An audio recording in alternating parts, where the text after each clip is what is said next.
Amy Vasterling, welcome to Women Seeking Wholeness. Thanks for being on. Jerry, thanks for having me. So, I want to dive right into this whole intuition thing. I mean, we talk a lot about intuition and intuitive capacities and spiritual gifts and perception and things like neuroscience stuff on this podcast. What I was particularly interested in with you is you talk a lot about how, you know, in your daily life, there's a way you walk this way, I guess, um, intuition is a hard thing to define, but maybe we should start there. How do you see intuition and how has that morphed into a practice for you that's just become like your lifestyle? Right. I would say that the core that I have learned at the ultimate piece with intuition and inner knowing is the lack of resistance is what lets it full throttle come out. And we're in a really resistant world right now. And so that's one of the core issues with intuition. And we'll get to that. But because I learned to refine my intuition and really harness the power of what it is for me by myself, I didn't have a teacher, that kept it super clean. I'm fierce. I mean, the first experience I had was when I was 7 in my classroom. We were in the middle of a spelling test. I was not. I was floating outside the room with the yogi. My experiences were not that those were like, oh my gosh, I never told anybody any of that, right? I kept these things to myself, which I think was part of how I'm built. But needless to say, when I got into my 30s, I had been having premonitions. They were coming true. I had a scary one. And so I shook my fist at the sky and said, what the hell? Like, what do I make of this? If I will do this work, because you say like, I didn't expect to grow up and be this. Well, I didn't expect to grow up and be intuitive. Right? So as a result, I kind of said, if you want me to do this, you need to tell me how it works, define it, give me the foundation. And here's what came is people say, and I don't like this, they say, everything's connected. And to me, that sounds stupid. I'm just going to call it out. But this It's is hard where to conceptualize. I get it it is. theoretically, but it's really hard to put it It is. into And practical. Yeah. it sounds ungrounded. And here's why. Because when I asked, the message was, if everything is connected, therefore there is nothing which cannot be connected. That's a logic statement. And what it told me in time is that's how intuition works. And that's why we don't trust it or really dig it, is our world is set up on proving things. And then once it's proven, we're going to go ahead and do it. Well, if we really looked at the percentage of things that worked out from being proven, it's probably not that high. So intuition comes as this irrational message at first. And then the experience comes full circle and we see the other part of intuition, which is patterns come together and then we know. And that is also what makes it non-time bound, non-linear. I like that. It took me a long time to figure out, oh, it's that comes first, which is everything's connected. And that's why it seems ungrounded because there's not the logic foundation yet for it. And we need to trust that space in our own individual journey and move into that without questioning it until we see how that works, right? And it becomes tighter for us. Or so you would have these premonitions or just maybe inkling or foreshadowing of something. Was it a feeling? Did you see visions? How did that come through for you? Right. My intuition came in a variety of ways through my life. But in my early 20s, I started seeing things and I see them. I am foremost clairvoyant. And when I talk to people, I say, you tend to be intuitive foremost in the way that you're strong. Like you might be a vocalist. So you're probably going to hear people's voices and their intonation. And you're going to know something's wrong. They're tired. This is happening. So for me, I'm a visual artist. And that was my way is I would see things. And I'd say to my husband when we were first married, oh, we're going to be at a bookstore, a coffee shop, and a book's going to fall off the table. And then 2 weeks later, it would happen. So it was nothing consequence, but just small things. And then when I was 27, I had a premonition that I would die when I was 34. And it freaked me out because everything had really been true, right? But what happened is, and every client I've ever dealt with, and this is the resistance piece, when you really clinch understanding intuition, you have no resistance because you get there's nothing that can't be done or undone. Knowing is knowing. It's indisputable, right? That's right. And we're so quick to think others know better for us. And my journey was riddled with people knowing better for me and suppressing that at high stakes, covert ways of brilliance, so that I had to learn this at a deep throttle way. Right? Yeah, here we go. Right? I mean, in utero, I knew I want out. So I've said my intuition is not a gift. It's a way that it was a protector to keep me in the journey. Because I was a flight risk, like my whole life, right? So that's why it's so strong for me. So I knew undeniably I was always connected. Because I could not find that within our world. In my experience, it was just my journey to experience all types of disconnection. So, wow, what a powerful way to learn, and painful. yeah, but also, that's what I say. well, I have heard people say that on your lifetime line, you have some exit points that if you choose out, you could go. And that's not, doesn't mean suicide or anything like that, but on a soul level, you have some exit points where you could go if you wanted to, and it would be okay. And not okay, but I mean, like, we get, like, what I'm saying is we get to choose that, and it's subtle on the energetic level. And I had my own brush with that, where I could see that if I kept doing things the way that I was doing them, I would die early. And Correct. that's probably what you experienced as well. Right. You're right on. And I concur. We do have I call them opt-out points, right? Just like you said, where we have a lifeline, and then we can, I've had enough of this and I'm okay letting go. Right. And for me, I feel like I set up my journey, and I don't think I think they kind of said, here are 3 configurations, and I chose that. But there's something going on in my experience that I set up some smart things to support that in ways I don't know that other people did, just because of how I'm built, right? And so that was smart, because then it kept me focused and learning. I mean, learning the depth of this. I say, as an intuitive, I turned every damn stone. I would hijack somebody's reading and say, I want to know. And so I'm going to look at this so that I could be a better reader for everybody, right? But I left those stones exactly where I found them, right? So it's not the ego. It's about, I want to know as much as I can know, because if I do that, in 10 years, the reader I'll be, and in 10 years more, the reader I'll be. And so how do you read? I mean, are you talking about reading other people's timelines and possibilities, past experiences, spirit world stuff, guides, ancestors, that kind of thing? Or when you say reading, what exactly is that for you? Yeah, so that's a great question. I am soliciting the energy that is the quantum field, which is the energy between the atoms. And what I say is, when I read, it's as though if the universe were going to tap you on the back and say, here's what you need to know, that's what I'm going to deliver. And my position comes from not me, but the information I receive tends to be psychological. So it's about your mental and your psychological, and how to re-look at it so that you move in a more pathway of least resistance. And I don't mean that as the law of attraction. I mean, you start to learn how to break up those spaces. So the law of attraction becomes natural, but it's not like I'm flowing with my life. It's more, it's the resistance pieces, right? It's changing the patterns so the resistance frees up. So you can sense the patterns, is what I'm hearing, maybe, are the possibilities in the quantum field, because it's limitless possibilities in quantum field, right? So, like, where does free will come in? This is what I've always been curious about, when someone can have a premonition or have a sense of something let's just say a potential in the field. It's all based on just being a potential, because there are so many aspects to choice and other people's free will. And so I guess what I'm saying is, how reliable is that based on this idea of things are always malleable and fluid and flowing? Well, right. The information I'm receiving is specific to the person, and I can read for groups. I've read for 4,000 people at once before, right? I mean, so there's nothing that can't be surpassed.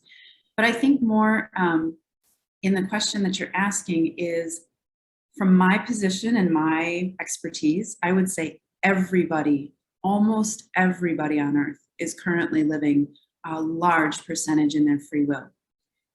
And living against. There are people that aren't, and we tend to hate those people because they seem to have it. They think, and it's not arrogance, but they've got this energy about them that's like, how the hell do they get to have that?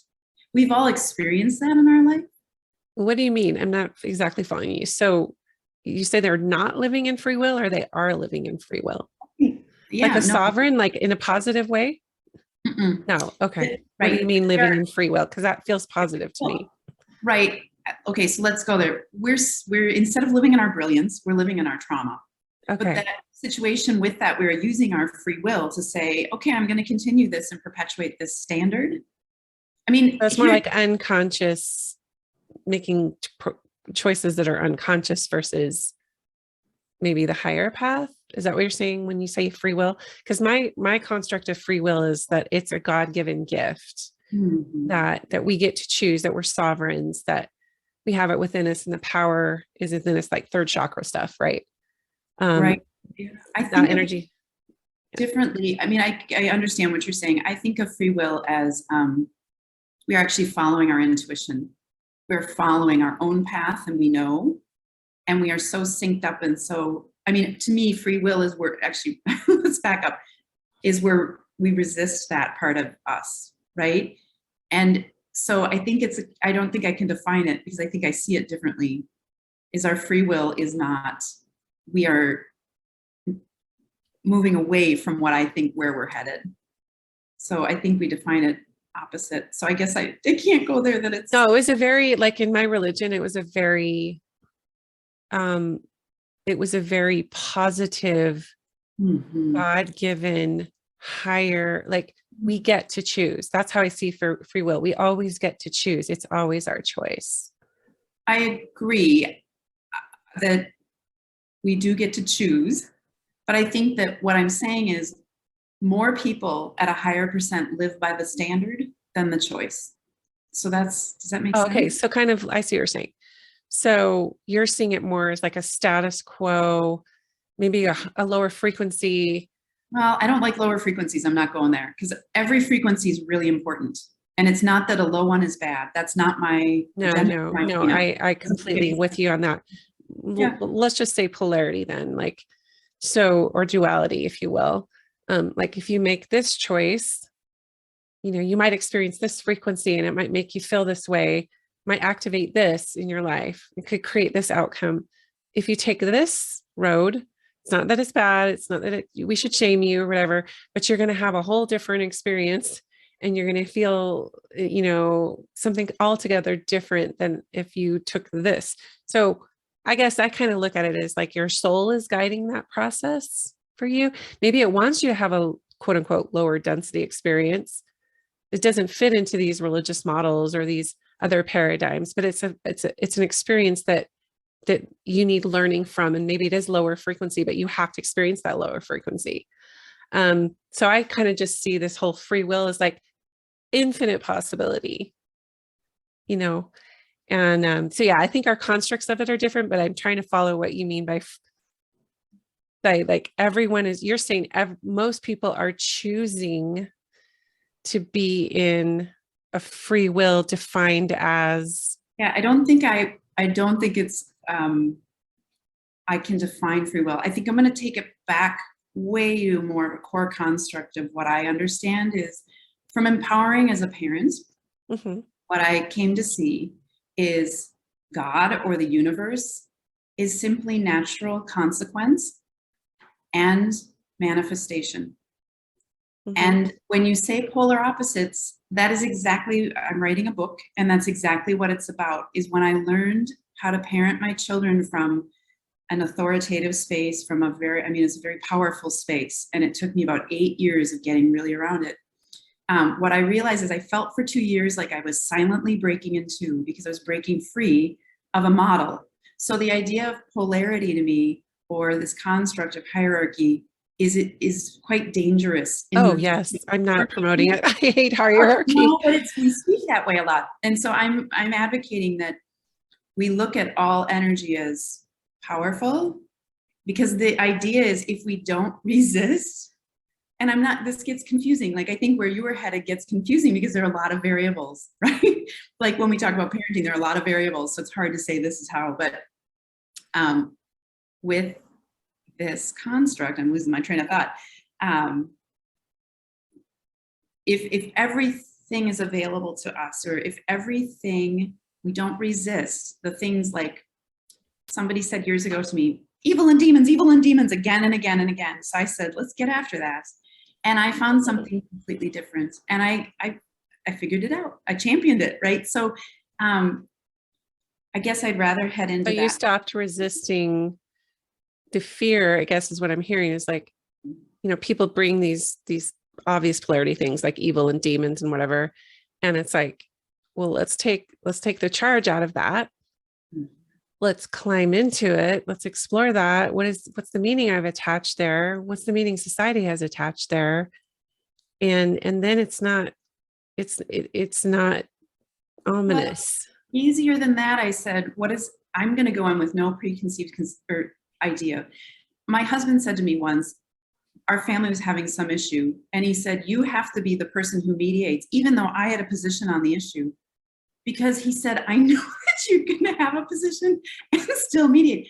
And that's the magic, is that rips me out of that model. And like I said, when I was empowering as a parent, I ripped myself free of that model. And that to me is the problem, is we're all stuck in this model.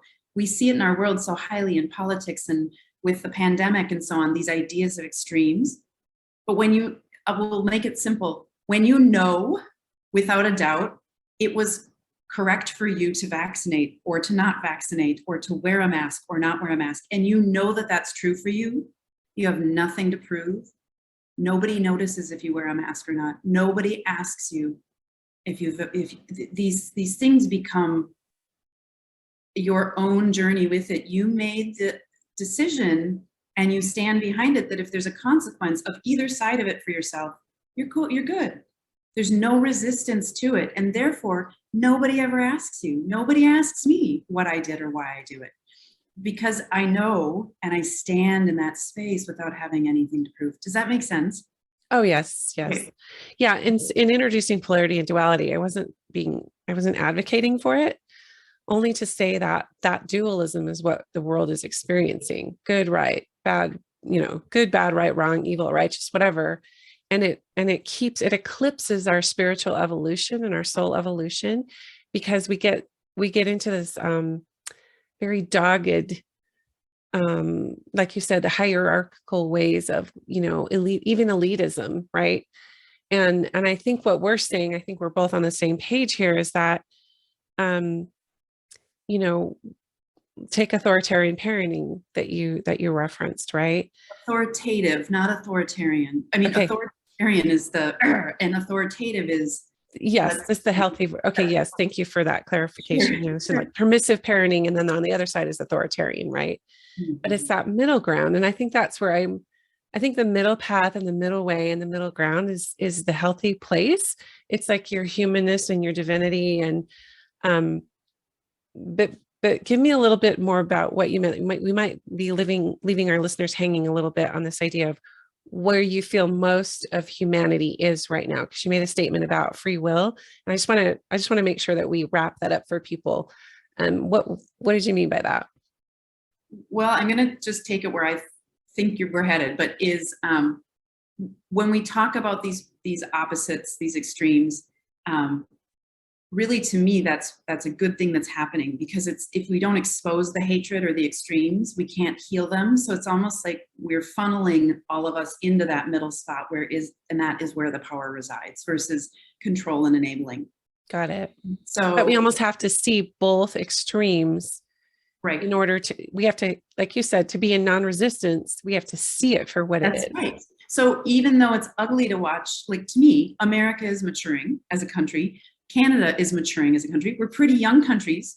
We didn't do it 3,000 years into our rule. We did it a few hundred years in. So that's a change, but that's why it's happening, is for us to mature and become a peaceful nation, or a peaceful North America. I think, I don't know what Mexico is up to, but well, I mean, so this is important work that we're doing. And my model at the fullness of it is, if we have fear, we won't self-express. And we know that to get past fear, we must have vulnerability to get to self-expression. But the next piece of it is, if we self-express, then we need to move into a journey of deep trust. and really letting go, allowing, surrender, all these pieces to get to this space of fulfillment. So I say to my clients, when you hit fulfillment, you get 3 votes for whatever you came here to advocate for. If you get to self-expression, you get 2 votes. And if you get to some vulnerability, maybe you get 1 vote. So move to that space, no matter what it takes, and find your way through. And you're collaborating. We aren't here and, oh my gosh, what do I do? I say, shake your fist at the sky. Yeah, I've done plenty of that. Yeah, tell them what you need. And we're collaborating. We're not in this idea of there is something holier, there's something bigger. I'm irreverent, and I know when I align to any pure emotion, things manifest immediately. So can we just? I think it's just about getting real, don't you? I It's mean, aligning it's just, yourself. it's like, this is the reality. This is how I'm feeling right now. Here's what I can't see. Show me. So that's the ask. I think for me, being in non-resistance looks like just, I mean, because surrender used to be like this power-packed word of like negativity for me, because it just meant pain. I don't know why. Now it's just like you're saying, you know, you just open to possibility, and you stay. When you're talking about this funnel that's being created right now, where we have these polar opposites and extremes, and really we're just moving it into this glorious path as a collective, really, where we're shining a flashlight on all the things that haven't served us. But I think what's kept most of us in resistance is judgment. I agree. And that release is going to be really painful for the planet, to release the judgment of this is right, this is, you know, whatever, you're bad, you're doing it wrong, this system is wrong, this ideology is off, whatever. Well, we're already deep in it, you know, and oh if yes, you look at Germany and you look at Japan and their history and how they matured as a nation, it's awful. It's awful what they did. So what we're doing is, there are people who are casualties of this, but it's okay. We're so far into it too. I don't think we realize how close it's coming. I mean, this energy started in 1986. It got super Which hot. energy in particular? This shift to shift everything, and the energy to start influencing us. We need to break this up. We need to move out of this dynamic of these 2 opposite pieces. And in 2007, but some of us 2006 and some of us 2008 had a massive change in their life, like a divorce, a death, a something that changed them and set this into motion, on fire inside of them to some degree.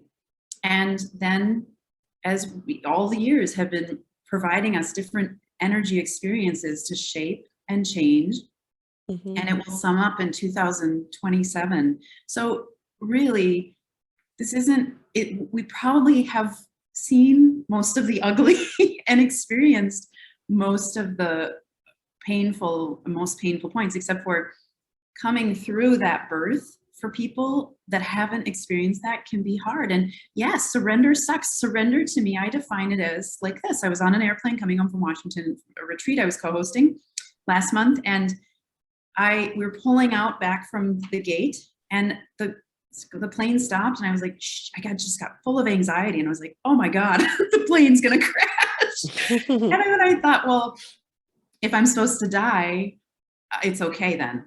It's like, that's out of my control. That's okay. Because if I weren't supposed to die, I would have known before I got on the airplane, because I know what's going on with the airplane. And then we got into the sky, and I had it again, and then we were almost to the mountains and like the foothills, coming home, and I thought, God, it's there again. And I realized, oh, this plane is going to have an accident. And I'm preemptively feeling that. So do you see, right up front, I surrendered. So I felt no more of my own anxiety. It was moving me into this space of like, oh, awareness. And I laughed when I realized, oh, if I'm supposed to die, I was like, I'm the only one that won't be screaming on the plane. I'll be laughing. So weirdo. But this is how we can live, is unafraid of what might come our way, and what, how that experience can be in our, what we can experience, right? So you said you got a premonition it was going to crash, but it didn't. No, I felt overarching anxiety, and that was okay. not But Yeah. then I asked why, and then I was told, and the message was the airplane is going to have an accident, but not now, like Oh, I 10 see. rides down the road, right? I Oh, mean, it could okay. bump Okay. into another airplane. It could be something small, That you but were maybe just tapping into something that was a potential. Yeah. it could be, yeah. So this is how we can live our life. I've said for years, we are the iPhone. We are the genome. We know, and we can say, oh, the Native Americans were in touch with that. Well, that's all pretty, but let's start it from now. Let's not look at how great they were. And that's part of that hierarchical thing of um, let's do it now. Yeah. Yeah. Okay. Well, great. You said the word knowing is in your business tagline. So maybe we can wrap up with that. Just I have my own thoughts around knowing versus believing. Mm-hmm. But why is that word so important to you? I mean, obviously all the stuff we've been talking about kind of like feeds into that, but The reason it's so important is I believe a lot of the resistance and that feeling of judgment comes from others saying, I know better for you than you know for yourself. Again and again and again and again. mm-hmm. And that broke us down. So the word, actually my tagline in my business is open yourself to a world which in truth is already yours. Mm. And that's about knowing. You already know. And Yeah. you might need a spark plug for it or a catalyst Mm. to. Yeah, I love that. Beliefs are things that have largely been handed to us, and then we internalize them as truth, and we haven't really examined them. Maybe we had an inkling or a spark or niggling about this is something that's not right or it's off, but we ignored it over time, whether it was a knowing about a relationship that maybe wasn't for our highest good, or it could be a number of things, religious beliefs, family dynamics, heredity, that kind of thing. So this malleability that I was talking about, in the quantum field of limitless possibilities of, everything from neuroplasticity and epigenetics and psychoneuroimmunology and how things can be so fluid. That gives me hope. That takes me out of resistance when I tap into my own knowing outside of what you were saying about everyone's telling us this is what you need to know. It's a need to know basis. Just follow me. It's like, that's not working for me anymore. The need to know basis for me comes from the voice of my own soul and God, the God of my understanding. And it's rarely convenient. But it has never let me down. And I like where we were kind of going with the whole lower frequency thing. Like I said, kind of alluded to before, sometimes God and my soul will take me to a place or a circumstance or a situation or experience where I'm, for lack of a better word, like blown or forced into a lower frequency experience that I would have previously judged. Lower frequency meaning denser. You could call it suffering, call a lot of things, but I needed to experience that to get the full range of that spectrum. Yeah, for Yeah. sure, Carrie. And we're working our way out of, like, the plight isn't illness and all these things. I mean, it is in our era, but it's this emotional disparity. Mm-hmm. I mean, and I don't mean to like point out men, but men are coming full circle to say, oh, there's this emotional world that There's this whole other world that I haven't. It's like, where have I been? Massive rebirth, and women too. So absolutely. I also want to say my experience is I had to play out for a giant chunk of my life, a past life. And then I moved into a different past life. Weird. That's weird. That can be a metaphor. It can be a story. It doesn't matter. But I can see so clearly how that story of the past life helped me anchor into what the hell was going on so that I could get with it, because I could sometimes barely endure that, right? And then move into this different experience, and it all makes sense. So this gets complex. Some of us are sick of being patient. Some of us are tired of, like you say, I'm really susceptible to the astrology every day. And that can get really frustrating. Like, oh my God, I feel awful today because of this energy, right? And it's calling us into, that's what I mean in 1986, the energy shifted to really work us so that we would shift and change. And when I started reading for others, the first 4 people over the course of several months that came my way, I was like, oh my God, who is on earth? These people are like, they will not back down for love no matter what, even if they're, I mean, not literally, but like beaten up all over the place. They will stay in this standpoint of, I will persevere until there is love connected, all of this put together. And that's our problem is we know that to be true, and it's not yet all connected up. We're still doing that process. And so as futile as it feels, it's actually really amazing what's happening. And we're watching the show, it's yeah.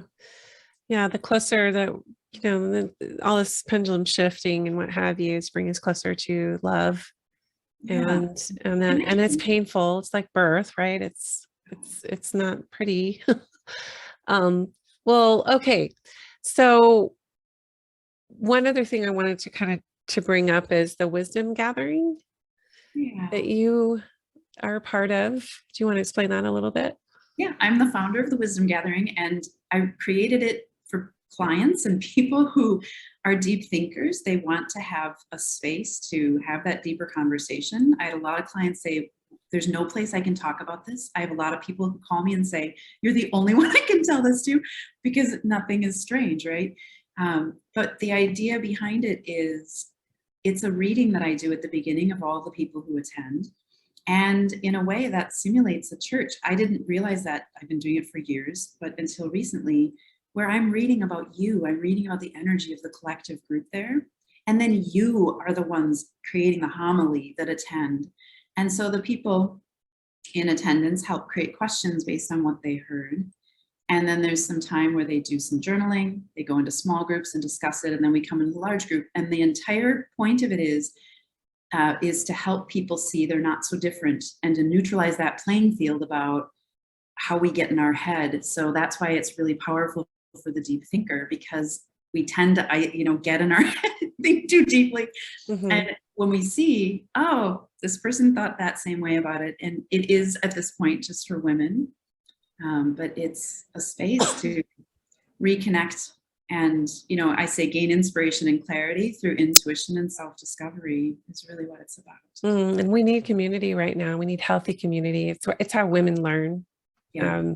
It's wisdom. So it's like the things like it just was a week ago and the things that came up were incredibly powerful. I mean, everybody was kind of on. I've talked to some people since and they're like, I can't believe what we figured out, together. So beautiful. I love that. I think that's the way of the future. We need to create these containers for women to safely express, to validate their own path. And like you said, the weird, nothing's off the table. I mean, you need that freedom to just let that all come out in a place of people and non-judgment. So that's beautiful. Where can people find you online? Yeah, just at my name. It's Amy, A-M-Y, and then Vasterling. I know it's a big one. Vast. V as in Victor, A as in Amy, and then Sterling, like the metal. So Vasterling.com. Thank you so much for joining us today. This was a really stimulating conversation. Yeah, Sherry, thanks for having me. I really appreciate it.